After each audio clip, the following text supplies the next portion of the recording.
ಕೆಲವೊಂದು ಮಾತುಗಳನ್ನ ಮಾತಾಡ್ತಾ ಇರ್ತಾರೆ. ಇವತ್ತು ಜನಾರ್ದನ್ ರೆಡ್ಡಿ ಮೇಲೆ ಏನು ಅಕ್ರಮ ಗಣಿಗಾರಿಕೆ ಪ್ರಕರಣ ಇದೆ, ಅವರನ್ನ ಪಕ್ಷಕ್ಕೆ ಸೇರ್ಪಡೆ ಮಾಡಿಕೊಂಡಿದ್ದಾರೆ ಅಂತೇಳಿ. ಇವತ್ತು ಬಂಧುಗಳೇ, ಇವತ್ತು ನಮ್ಮ ಈ ಕೊಪ್ಪಳ ಉಸ್ತುವಾರಿ ಮಂತ್ರಿ ರೀತಿಯಲ್ಲಿ ಇನ್ನೊಬ್ಬ ನಮ್ಮ ಬಳ್ಳಾರಿಯಲ್ಲಿ ನಾಗೇಂದ್ರ ಅವರು ಕೂಡ ಇದೇ ರೀತಿ ಕೇಸ್ಗಳಿಗೆ ಏನಾದರೂ ಹೆದರಿ ಜನಾರ್ದನ್ ರೆಡ್ಡಿ ಅವರು ನಮ್ಮ ಭಾರತೀಯ ಜನತಾ ಪಕ್ಷಕ್ಕೆ ಹೋಗಿರ್ಬೇಕು ಅನ್ನುವಂಥ ಮಾತನ್ನು ಹೇಳಿದರು. ಆದರೆ ನಾಗೇಂದ್ರ ಮೇಲೆ ಇವತ್ತು 32 ಕೇಸ್ಗಳಿರುವಂಥದ್ದು.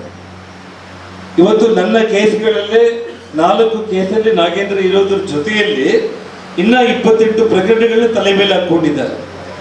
ಇವತ್ತು ಯಾವ ಜನಾರ್ದನ್ ರೆಡ್ಡಿಗೆ ಸಮಸ್ಯೆಗಳನ್ನು ಸೃಷ್ಟಿ ಮಾಡಿರುವಂತ ಸೋನಿಯಾ ಗಾಂಧಿ ಇವತ್ತು ಬೇಲ್ ಮೇಲೆ ಕೋರ್ಟಿಗೆ ಓಡಾಡ್ತಾ ಇದ್ದಾರೆ ಬಂಧುಗಳೇ. ಇವತ್ತು